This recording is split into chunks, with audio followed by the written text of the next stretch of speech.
Okay.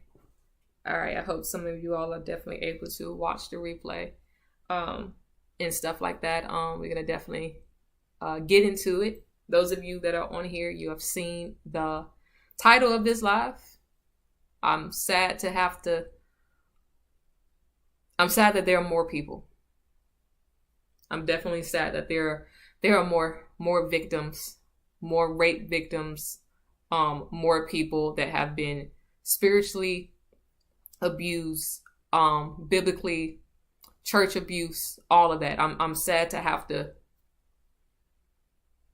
tell these stories. Okay, the only thing that is amazing is that more people will be healed and set free because of the boldness of others. Okay. I have been getting phone calls and messages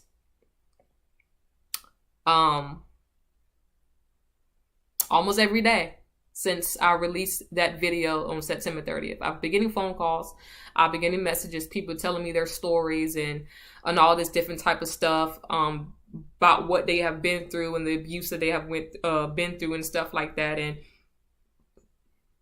of course, sexual abuse happens inside the house of God and it happens outside the house of God. My whole motive is for people to be healed and delivered and to hear somebody else's story, to give them confidence to be able to speak out against this stuff. Because my whole motto is that the cycle stops with you. We can dismantle this culture, this perverted culture, whenever we speak out and whenever we share our stories, regardless of whatever form or fashion it is. And I've been getting calls and I've been hearing stories and I've been hearing all these different type of stuff, and it bothers me. Okay. Now, yes, because of the title of this video, we're specifically talking about this person. We're talking about this ministry. All right. We're talking about this pastor, Kevin L. Betton Sr. So we're talking about this, and this the whole thing of what I'm doing is not just this. It's for everybody. Whatever you dealt with sexual abuse at, whatever house, whatever church, or regardless if you were in the church or outside the church, your story still needs to be heard. All right, that's my motive, that's my mission. But right now we're talking about this particular church and we're talking about this particular pastor. And there are more victims that have been hurt and damaged because of this pastor.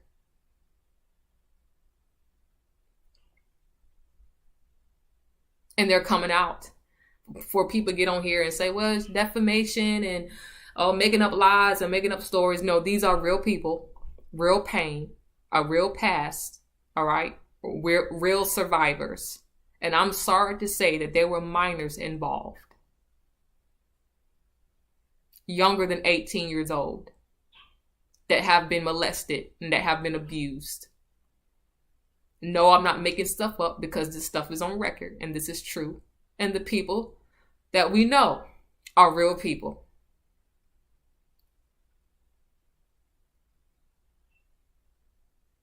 And so it angers me to be able to hear stuff like that. It angers me that there was a culture that extended because nobody wanted to stand up and say right is right and wrong is wrong. Every elder that had their hands in this and that knew that this was going on, that knew that this was happening and didn't say anything, is one thing. Like I said in the first time I video, you make a mistake, you make a mistake. When you continue to keep doing it, it becomes a cycle. All right? So that's why I was talking about guilty guilty by association. You are an accomplice because you did not stand up and do what's right. So many sheep and so many people were hurt because of this ministry, because of the hands that were involved, because of people that thought it was okay to touch communion and wear clergy collars, but at the same time knew that their beloved man of God was out here abusing and raping people. And I'm sad to even have to say that. So none of this is done out of retaliation. None of this is done out of anger. Yes, definitely I'm angry at this stuff, but this is not coming out of anger or retaliation or nitpicking or trying to get somebody back. This is doing what God told me to do. The assignment that God gave me came out of the blue. It is not that he wasn't dealing with me with this stuff over a year ago, but I did not know that he was going to wake me up one day and say, hey, go public and share your story. I was completely fearful, scared out of my mind. But ever since I have done that, so many people have been coming out. And I'm so sad to even hear that people that have been victims and that have went through stuff like this were people years before me.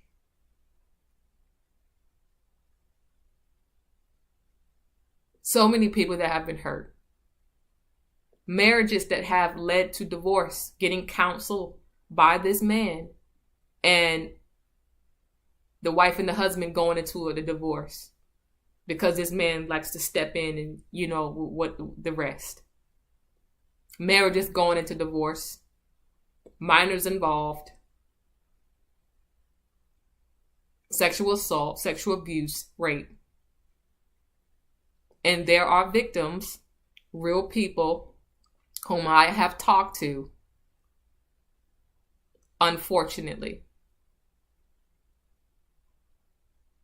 So for the people that don't like to hear what I'm doing and stuff like that, because there are some that don't like this, they believe, go on, just let the Lord handle it. The Lord is definitely handling it. He's definitely handling the situation while still telling me to be obedient.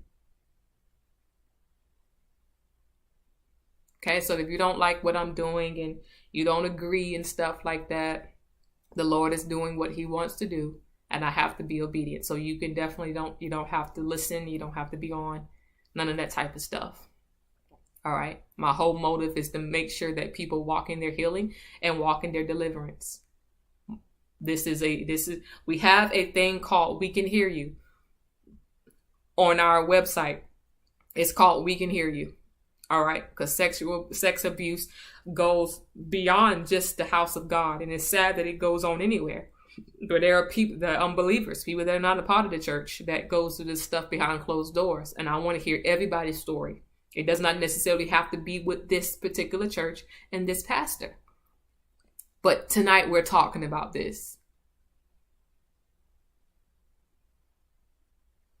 Okay.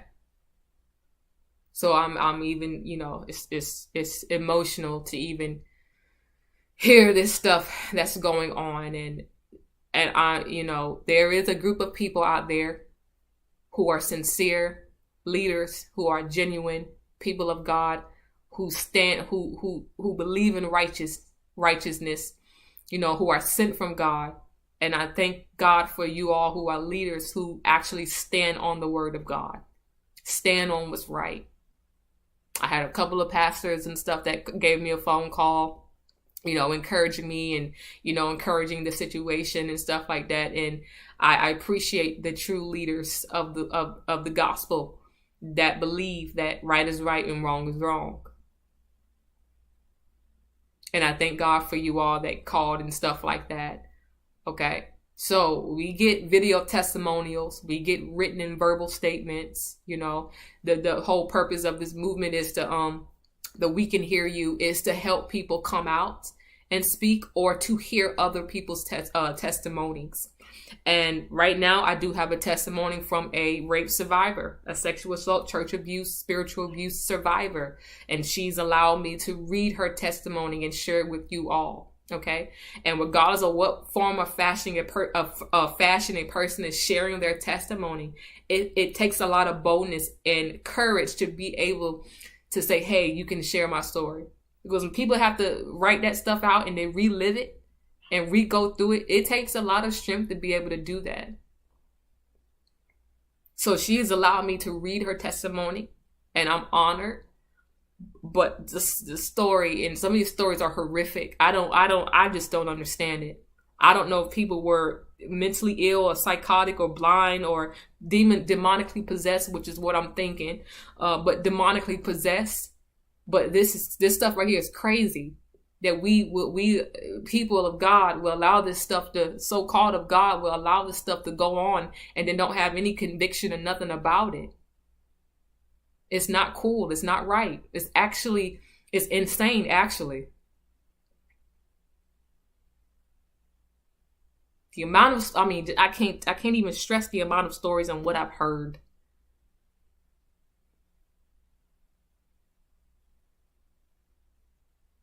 It's too much blood on the hands.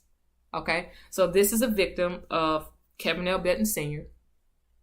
And and when I do some of these lives, it's not always directed to, the church.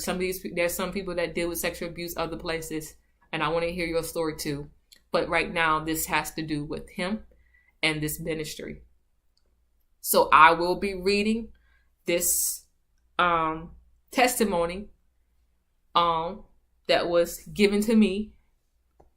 It's typed up, and I will be reading, and I hope that you all will be listening. Okay? So I pray that you all are praying for these people that are sharing their story. Like I said, whatever form or fashion they are sharing their story in. How they are sharing their story, it takes a lot of boldness and a lot of courage. And I'm disappointed that I even have to read this, but I am happy that by this, somebody else could get healed and somebody else can get delivered. That's the assignment, that's the mission, and that's the goal. However God see fit to handle what he wants to handle, the justice belongs to the Lord. That's his job. That's not mine. That's not what I'm here to do. I'm here to speak and say what God told me to say and do what he called me to do.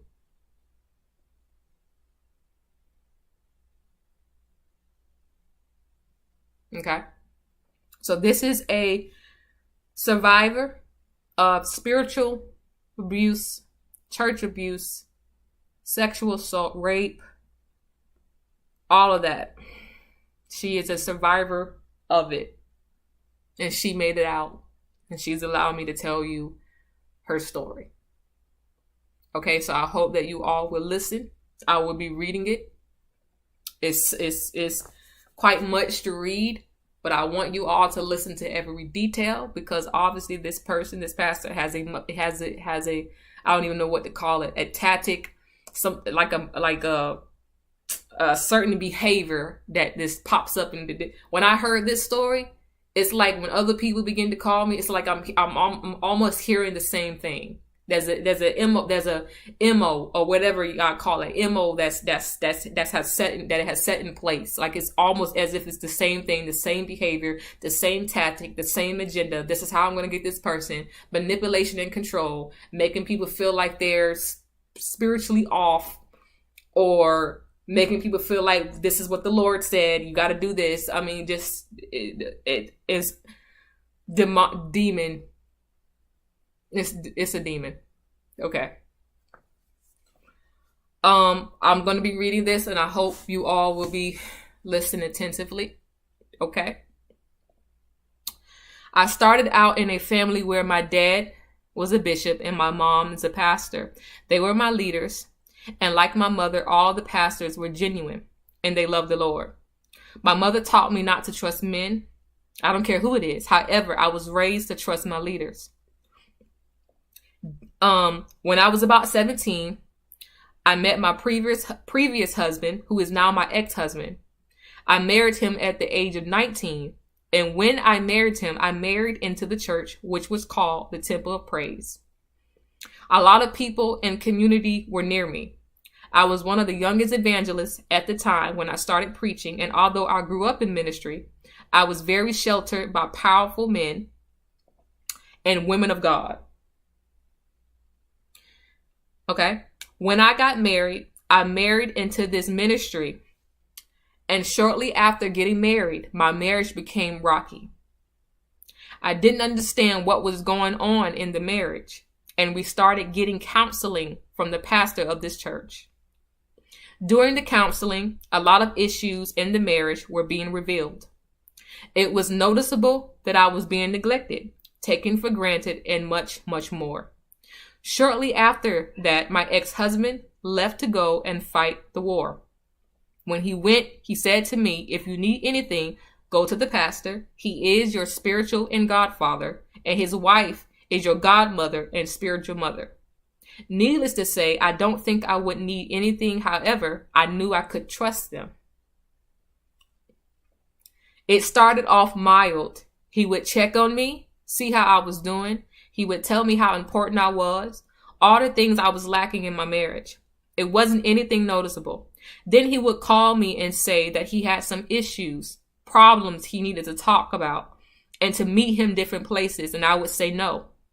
The reason why I said no was because he was a man, and I was very, very serious about my walk with Christ, and I was taught to protect your leaders.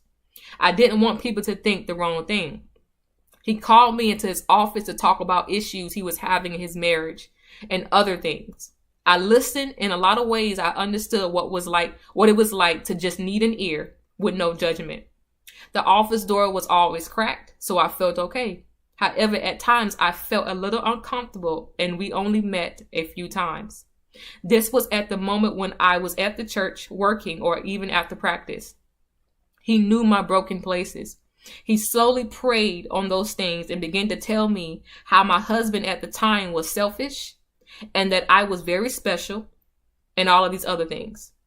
He was very careful not to go too far. However, I always addressed him as pastor. And he said to me, don't call me pastor, call me Kevin. I was taught that that was disrespectful, and I continued to call him pastor. He would remind me that he didn't want to be addressed as pastor. As I continued to title him, he would lose his composure and he would begin to yell at me. Don't call me pastor. I don't like it when you call me pastor. His face went from gentle, nice, kind, and understanding to this other person, a demon. It scared me. So instead of calling him pastor, I just didn't address him by his name at all. I avoided it at all costs. I figured it was a trigger or some sort. I started feeling a little uncomfortable. As I said, we never met a lot at the church because I stayed my distance. I was an armor bearer to his wife, the first lady, so we spent a lot of time together. We were very close. A lot of times we were together. Sometimes she would ask me to do things for her. One day when I was cleaning the church choir stand, the pastor came in and he sat in the deacon's corner and began to talk, and I started blocking a lot of the conversations out. I put a little distance between us, and like I said, we only met in the office less than a handful of times. With him finding a church and passing, he said to me, we have holy convocation. We were under the Church of God in Christ at the time, and asked if I would go to help with his wife, the first lady. I agreed. That was my job. It would have been an honor. He asked me if I would go get my hair done. He explained to me how he liked it to look and that he would pay. I turned it down. And he asked me as time went on things like, would you like something to eat? Also, do you need this? And I turned that down. My mother taught me that when people get you things or give you things, they want something in return. And I wasn't sure I was willing to give him anything in return. Even though I saw the red flag, he was the pastor. He was in charge of my soul. It could have been because I've been molested from the age of 4 up until 13 or 14. In my head, I still kept distance the best I could. When we went to the Holy Convocation, I stayed with someone else. This made me comfortable, and I remember getting in the elevator behind the First Lady and everyone else, I just thought he was being a gentleman. However, when he got in, his arm rubbed across my breast, soft enough for me to notice it. I looked at it. When he caught my eye, I said, no, that had to be an accident. It happened a few more times when I was in church, and even during church while moving above the building from praise and worship, prayer, choir prayer, before service, or helping out in the back with the dancers, meeting with the evangelists, and many more things in a lot of capacities of the church. He would grab and brush against my bottle. I would blow it off, would tell myself maybe it was crowded. Maybe he didn't realize how close he was. However, this caused me to stop coming to the church alone to do anything. I would help First Lady, but I stayed clear of him as much as possible. As time went, he started to show up places that was outside of the church. He started stalking me. I waved and thought it was a coincidence, but it continued. I started staying at other people's houses, and when I started staying at other people's houses, and I went to one that I was close to, and one explained to me that he had harassed her, and her husband was the buffer between them, and she never told him because he would kill him. I had my younger sister stay with me, baby sister. We were sleeping on a pull-out sofa. I didn't want to be alone while we were trying to get in the house, so we climbed the bed on the floor in the living area. We called 911 and they put us on hold. One of my ex-husband's friends who later found out was a lover of his, came to the house prior to that. I talked to 911 and they were on the way to the house. We were horrified once he got there. He came inside to see if we were okay, and shortly after, the cops came around and investigated, and they said that they would get back with me. They also said that they would drive up and down the road and around the neighborhood, and they did this for a few days. I received a phone call from someone who said that they were an officer. He said he was following up. He began to tell me that the fingerprints they found around the house matched those of myself and the pastors. I explained that I wanted to file a report and a restraining order. He then began to tell me how great of a man of God this man was and how important he was to the community and much more. He also began to make excuses on why he could have possibly been around the house, checking on me, checking on the yard, which had no grounds because we were not that close. So there was no actions taken. Was left uncovered. He began showing up at my job. They hid me back in the back room storage, and he would talk to the owner or the manager at my job so he could bypass. At one point, he met me in a parking lot. I was very uncomfortable. I rushed back inside, and from that point, they alert me back whenever he showed up. After I told my manager that he was stalking me, and he made me very uncomfortable. He did make sure to make it known that he and my manager were great friends.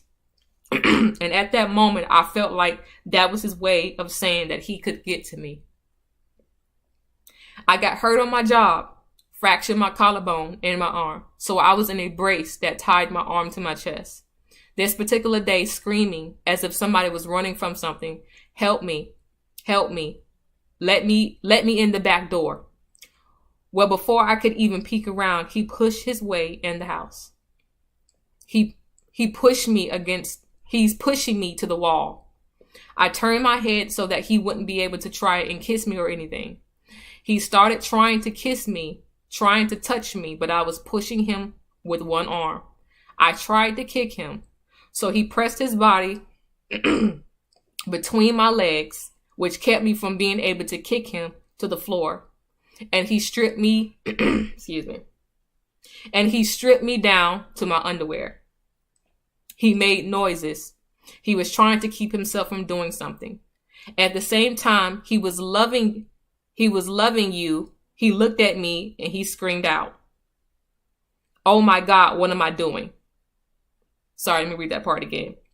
At the same time, he looked at me and he screamed out, "Oh my God, what am I doing?" He ran out the back door. He left the door open and me laying on the floor. At this point, I began to stay with other people. I was barely even home. First Lady went to the hospital. She had surgery. I want to say it was a lady's surgery, but honestly, I don't really remember what the surgery was for. He called me. He said that she was in the hospital and that he was sick. He couldn't move and asked me to bring him some soup and crackers. I declined and I said no. However, she called me and asked me to come and to bring her to the hospital.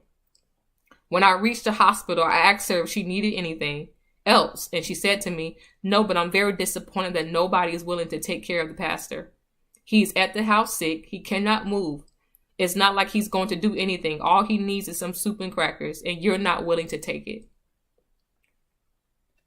At this point, I began to feel guilty. I felt like I was not doing what God called me to do, so I went to get the soup and crackers. I went to the door and I knocked on it. I heard him mumble something. I cracked the door and I said, I have your soup and crackers. I'll sit it here. I went to the door and I said, I have your soup and crackers. Sit it here, he said. Come in. Can you please take it to the kitchen? I can't get up. I'm really sick. Against my better judgment and me trying to be a good person, a Christian, I went into the house. By this time, I knew the house. I've been there several times with the first lady. I went to the kitchen. He said, can you fix it for me? I will wait. Normally, I cook everything by stove. This is how I was raised. But this time, because I was in a rush to get out of the house, I put it in the microwave. I told him I was going to place it on the kitchen table. He said, can you bring it and put it on the coffee table? I walked very slowly, peeking around the corner. Sure enough, he was laying on the sofa. He looked like he wasn't feeling well, and I felt guilty for thinking less than that. I sat on the table and he jumped in, and he jumped up and grabbed me. He pulled my clothes off from the waist down, and he took advantage of me. And I began to scream in the middle of his deed. Oh my God. I'm sorry. Let me read that one more time. I sat on the table and he jumped and grabbed me. He pulled my clothes off from the waist down, and he began to take advantage of me. And he began to scream in the middle of his deed. Oh my God, what am I doing? It was as if he was having some type of mental internal struggle. He jumped off me and he ran. I balled up into a fetal position and I was as still as possible. I figured if I laid there still, he wouldn't come back. I remember screaming when he was on top of me. I'm married and I'm faithful, please. That's when he stopped and yelled. I laid in position until I looked and I saw the sun coming up, and I grabbed my clothes and I ran for the front door. He didn't grab me again. A few days went by. He kept calling. I wouldn't answer. I went to church. I met with some ladies, the most titled and respected women. Some of them knew me all of my life, and one had been hiding me and knew what he was doing. She was answering my phone each time he called to keep him away. I told those women everything. I was broken. I was having a mental breakdown. I leaned on the women of the church, and they said that they would fix it. Some had tears and some were angry. I was just relieved that somebody was finally going to bring it to an end. A few days went by and I was staying with one of the administrators at the church, on and off. She explained to me that I was talking to her about the issue that I was not addressed. Pastor and I did not get addressed by the first lady because she was in on it. Wasn't sure how she knew this information. However, I didn't really want to believe the first lady was in it after a few days at the church. The pastor called and he said to me, "You brought this on yourself." I wasn't sure what that meant when I walked in. They took me to the back room, which was the fellowship hall. When I walked in, they were sitting there getting ready to testify in the middle of the floor, and they put a bunch of chairs around me like a smile, and they sat in those chairs. They looked up. They looked so upset. They began to rehash everything I told them. And one of the ladies said, "I went to the pastor and we talked to him, and he was completely hurt by the fact that you were pursuing him. You were coming onto him." This is crazy. They laid into me, and they told me how horrible of a woman I was. I was supposed to be a woman of God. Why would you do this? And I was so overwhelmed. I had no words. I did not see this coming. Let's rehash. I was molested as a child. I did not feel safe. The church was my only safe place. And now when I come to the church, I thought about pastors and bishops protecting their people just to understand me. I wasn't that type of person. I live what I preach. They took his word and they turned on me. I did not cry. I didn't in front of them, although it felt like a ball was in my throat and my chest was caving in. I refused to cry. My mother taught me that you don't let them see you cry and you don't let them see your weakness. Those of you who are leaders and have been leaders for a while, always been taught that you have to keep a certain persona in front of the flock, in front of others. When they were done tearing into my soul, it felt like we held hands and prayed and left. I went to my car, and as soon as I closed the door, I broke down and I felt like I couldn't breathe alone. And in my window, I felt like I couldn't breathe alone. And in my window was the pastor's right-hand man who was married to the woman that said the pastor had also assaulted her. I refused to open the door at that point. I honestly didn't know who to trust. He said, "Can you please let the window down?" I cracked it and he said, "I know." He had tears in his eyes. He said, "I know. I am so sorry that this happened to you." He proceeded to walk away and I went home. I pulled out a knife and put it on my table. The next morning, I haven't slept all night. I kept hearing horrible words, accusations that were on the way. I can't go to my family and I can't go to church. Where do I go? I recently found out that the man that I was married to was gay. Videotapes of him and his partners and I were privy to this because the woman that was married to one of his partners thought I knew that he was gay and we're all sleeping together. She called me and she said I was supposed to be included. I was supposed to be included if you're included. I was lost and she said, "You poor little thing, you don't even know." She told me everything that was going on. These things because I was taught once you're married, you don't divorce. It's a stain on you as a woman of God, and it's on your family. Very important people in the kingdom of God, and that you stay and be there and be the example. So once again, I was stuck. I sat in my living room on the floor, Indian style, and I put a knife on my coffee table. Small but sharp, and I prayed, told God if he wanted me to stay in this world, I needed him to tell me and quit. I had every intention of taking my life. Worship music was playing. I couldn't take it anymore. I remember shaking when I picked up the knife. I remember crying and feeling this weight in my chest. Then my door had a knock on it. I would call this person because I never got a chance to thank them. Opened the door and it was a young man who was like a brother to me. It's all family. They were also very close with the pastor. I did not let him in because I didn't trust anybody. I just wanted to take the time. He said, "I just wanted to take the time to tell you that you were very important to my life. Thank you for everything you have done for me in my life. Tell me a good person. I made a difference." I peeked through the crack of the door. He gave me the bear in my hand and I pulled it through the crack and he left. He saved my life. I started getting threatening calls.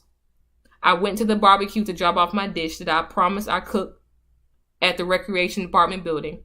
I remember the horrible stares from the women as they whispered in around the grill, whispering, but I couldn't tell you who it was. I couldn't tell you who it was, as if I was trapped in my head and just going through the emotions of my day because I didn't stay long, because I could feel everyone talking about me and what everyone was saying on how horrible of a person I was. At least that's how it felt. Nobody greeted me the way they used to before all of this. I had become an outcast, or the church says a loose woman. I was none of these things. But it didn't stop me from feeling less than. I went home and I began to remember before I came to the Temple of Praise.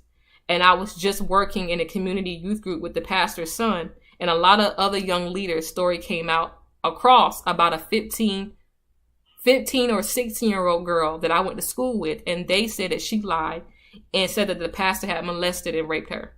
But really, she was just coming on to the past. She was one pursuing him, and she was trying to take his name. Also, she disappeared with her family. They were sweet people. I began to wonder if it was true. I began to wonder, it had to be true, right? I leave the church and you barely saw me there. I left the church and you barely saw me there. I received a call from the first lady and she said to me, you can't leave the church and your husband at this time. It's on the front line of the war. He sees video recordings, etc. She went down a list. If he doesn't see you in the church, he's going to wonder why he'll become distracted and could possibly be killed. Now, regardless of what I knew about my ex-husband, I really did love him and really did care about him. And I did not want anything to happen to him. So I stayed at the church. I was no longer active. I was just a body that stayed in the back. I forgot after that meeting in the fellowship hall, and the pastor called me into his office. When the ladies came in with me, she came in and we both sat after a few seconds and she walked out. I honestly don't remember what they were talking about or what was being discussed. I was so in my head. She walked out to the smell of peanut butter cookies. I never forget that smell. Pastor said to me, I don't know what you thought was going to happen. I know you can't go to First Lady. I mean, you can, but she doesn't care. As long as she's getting money. As long as she's getting money and she looks nice and she has a good life. Wow. Don't you think I know where you are at all times? You tell her and I can find you. I went back to the administrator who also taught me the same thing. It's been about money and sexual perversion. For those of you who are wondering what his wife is doing, it's all about money. It's all about good looks. And it's all about living a nice life. As long as she's doing that, she knows exactly what this man has been doing for the last 30 years. For those of you who are wondering. One day I was sitting in the back of the church and the head mother, who was also over, I can't remember whether it was the region or the district. I don't know, but I really did respect her. She had long fingernails and she was very beautiful. She put that to my face and she said, I am so disappointed in you. Although you were the youngest woman preacher, you're the most seasoned. I was so proud of you, respected you, and then you do this to our pastor. I said, I have proof. I began to show her the calls. I told her that he's calling. He leaves voicemails. He's stalking me at work. I told her that you can talk to my manager, my boss. He'll tell you the proof. I don't see where I'm calling him. She had discussed another horror on her. She had a disgust of another horror on her face, and she struggled to keep her composure. She said, I'll handle it. I didn't know what that meant. I also couldn't afford to trust it. My sister came down from Germany and stayed with me for a weekend. She answered all my calls. I heard her yelling at the first lady, threatening her if she continued calling and harassing me. It wasn't him. It was her go to the church and minister that were married. It was her go to the church and the minister that were married would come to me and they would use the F word. They would say, you effed him, then F me too. Oh, Jesus. I was called every unholy derogatory name in the book. I held my head down and I just walked out in the town to preach at the church. He walked up to me as I was walking out the door and he said to me, Pastor, you belong to him in my head. At this point, everybody was an enemy. I left and my car wasn't seen a lot after that. I came to the church and I left. I sat close to the door and I left before benediction. After a while, my spouse came back. I told him what happened. We went to the church. He spoke to the pastor. The pastor kindly reminded him that he had no right to or ground to come to him. He was not threatened by him at all because at that moment I found out when I married my ex-husband that the pastor knew he was gay. He also knew that I had no idea. As a matter of fact, most of the wedding party knew about 4 people. So at that moment, I was forced to suck it up. There was an investigation done of the church by Church of God in Christ, honestly believe, and heard that the mother had reported everything. We had meetings that I was forced to sit by my ex-husband and First Lady I don't do as long as my money isn't touched in the church. And I was forced to sit by my husband and First Lady. And as long as my money isn't touched and the church doesn't fall apart, she has a hatred on her face for me. Because this is what she cared about, the money and the look. This is the woman that I served and I love, who now looked at me as if I was nothing but a thorn in her flesh, as if I was a problem. We had a meeting. I found out there were 36 to 46 women at the time. The pastor had been sleeping with most of the relationships were military spouses, wives, while the husbands were overseas. There were also other relationships with the staff and administrators with women very dear to me. I heard was accused of sleeping with him. However, she said she was right, and I watched a strong woman fall apart. I was trapped. I want to read that part one more time. We had a meeting. I found out that there was 36 to 46 women at the time. The pastor had been sleeping with most of these, and most of these relationships were military spouses, wives. So while the husbands were overseas, there also were other relationships with the staff and administrators with women that were very dear to me. I heard was accused of sleeping with him. However, she said that she was right, and I watched a strong woman fall apart. I was trapped. My husband at the time was a supporter of this pastor, and if I did anything to go against him, I was afraid that he would beat me or kill me out of anger. He had a horrible temper. Yes, he put his hands on me throughout my marriage. I was forced to support this man over these 15 years or so with my ex-husband, and he supported my ex-husband when packed to move away. When he packed to move away with the girls. Parents reached out to me and asked me to go and to testify against the pastor. I declined because I was trapped. I was in a marriage with a man that supported my rapist.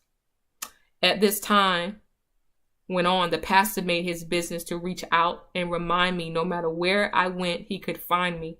This didn't stop for maybe about 6 years ago when I was in Texas at the church. I knew the leaders. I still know the leaders. Very sweet people. But when I went under this new church, I also went under a new organization. I remember sitting at one of the national conferences, and they were talking about all the new pastors that came underneath them. They explained that there was a pastor that I've been falsely accused of assaulting a woman, and how the Kojic was going to take his church, but they would step in and bring their brother under the wing, because we know that this can be in leadership with people trying to ruin your credibility. I learned that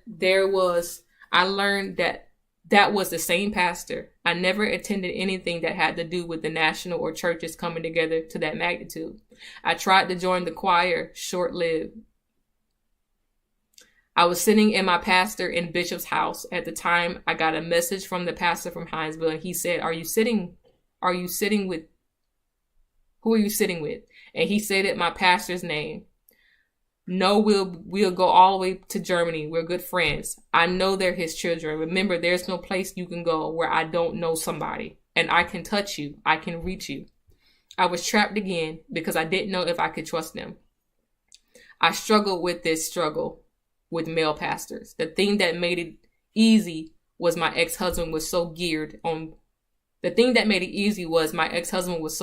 being seen and climbing ranks in ministry that he dealt with the pastors mostly until we divorced. I was forced to join a ministry that God sent me to. I began to work hand in hand with the pastor and his lady of the house. At first, I tried going through her, but she was a little bit withdrawn and needed time to warm up and trust me. I struggled. It was something about him that although everything he preached was right, it was from the Bible.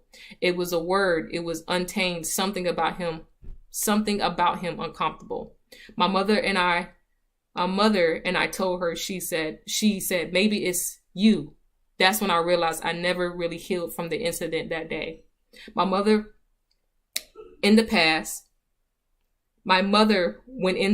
Hinesville sold. I'm sorry.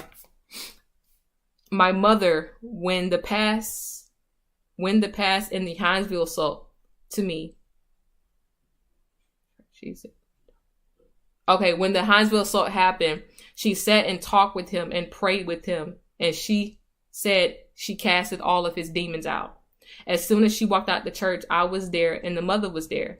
He looked at me and he smiled and he said, I just did what you wanted me to do so she could leave me alone. So her mother went there to pray with him and to deliver him from what he was going through demonically, but he was pretty much faking it. Okay. I realized that he didn't change. I left a lot out of the story because, you know, stuff like that.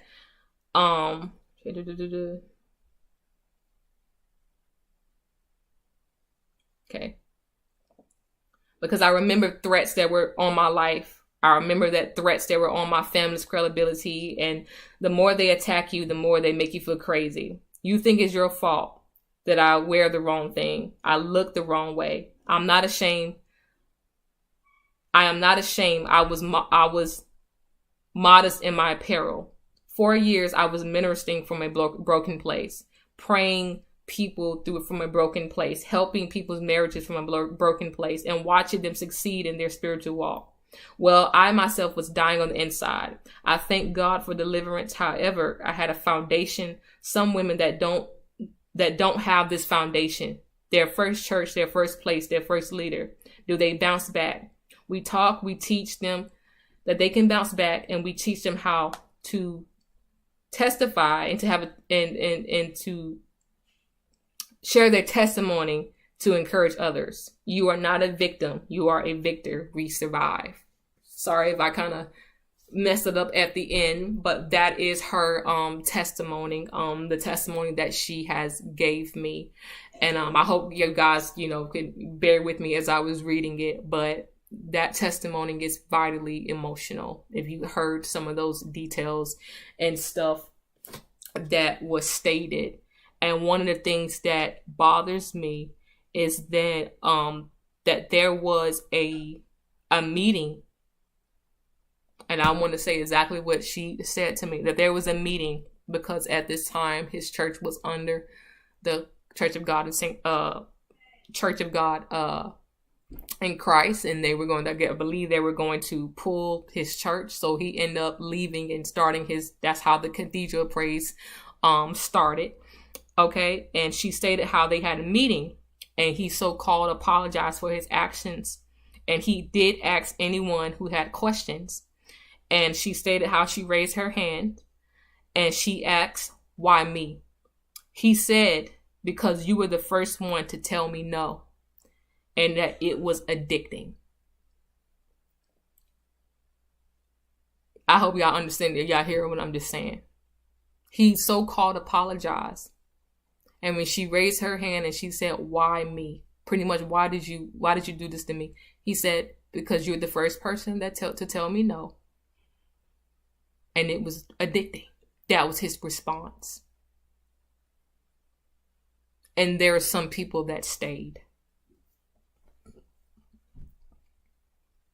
There were some people that stayed.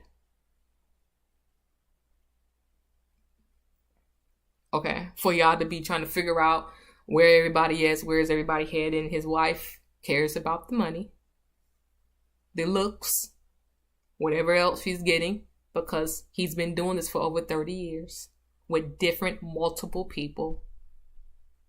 And his wife knows about this. But as long as she's getting what she's getting in return,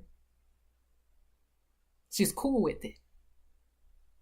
And he does this to young women and make it feel as though it's their fault. It's their fault. It's your fault while I did it. And then when it comes out, instead of the people trying to help the sheep and the person that was damaged, they look at their beloved pastor and want to cover him.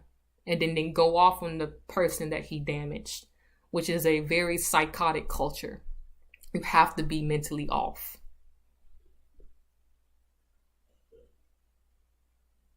That was just a rape survivor that allowed me to read her story. I tried to read it the best way that I possibly could. That allowed me to read her story and to share it with you all. She survived church abuse. She survived spiritual abuse. She survived rape multiple times from this man. And at the same time, this man paid no consequences. The church covered him, made sure that he was straight, because these people look at him like he's a god. They're scared, they're fearful, I don't know, whatever it is, as if he's untouchable. And like women like her, he has been doing this to multiple women. Multiple women. And when I tell y'all that I've heard the stories, I've heard the stories. I've got the phone calls. Everybody's story is literally, it's like everything aligns up. It goes into a circle and then it connects. It's just like a sex ring, sleeping with multiple people. It just goes around the whole church. And he's not the only one who's like that in the church.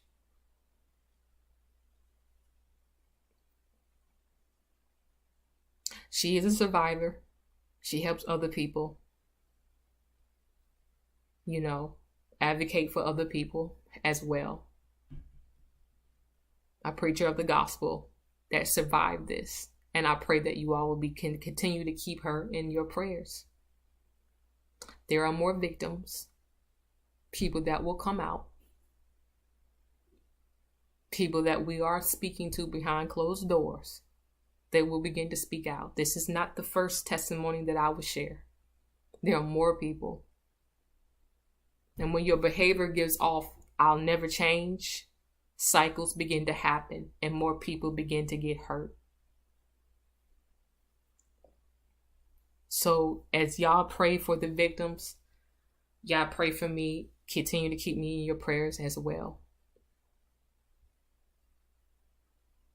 Because this is highly sad when everybody's hands is involved, from him to his wife to the elders to paying people off so they can be quiet. It's been going on for almost 20 to 30 years. When is it going to stop? That's my question. When is it going to stop? Having elders threaten people, and I will be sharing a recording soon of the elder that threatened me on the phone. You will hear a voice. I still got the recording. I don't know why that was a smart move to call me and talk and say stuff like that. It wasn't bright.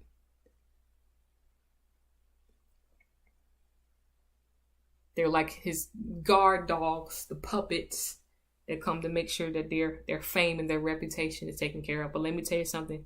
I don't care what clergy collar you have on. When you are trying to build off of the wrong foundation, it'll never last.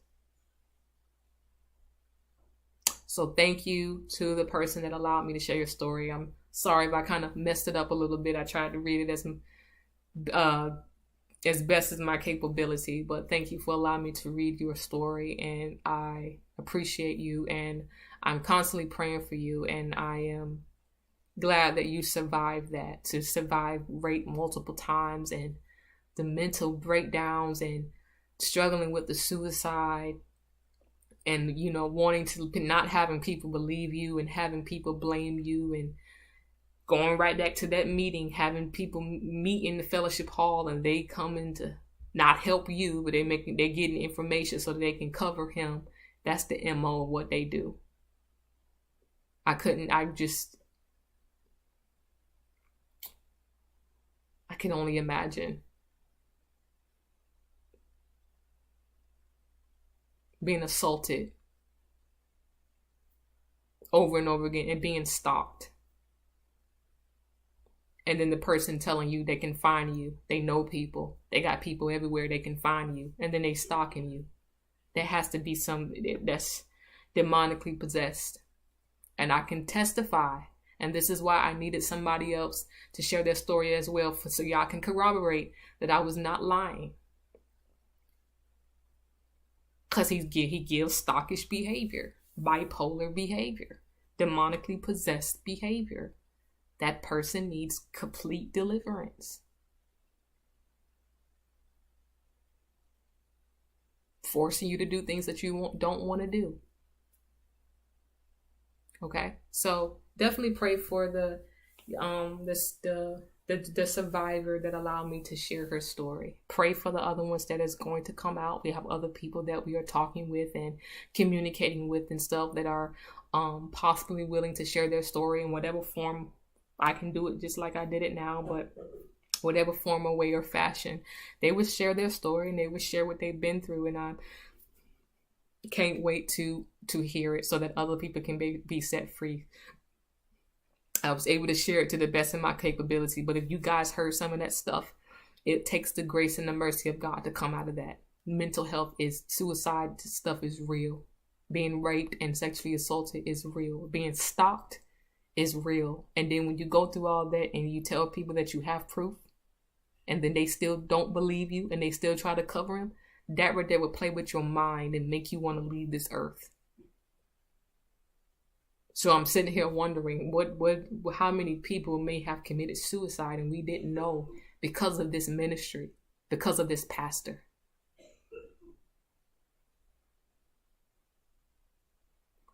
So I pray that you all are praying and interceding, and begin to pray for those who are struggling with this type of stuff.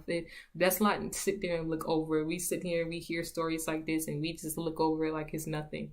This stuff is happening and it's real, and it takes a person to have the true Holy Ghost on the inside of them to feel the anger of God. So if you hear stuff like this and you don't feel any type of righteous indignation or nothing like that, that's because either one, you don't really have the Holy Spirit, or number two, you condone it.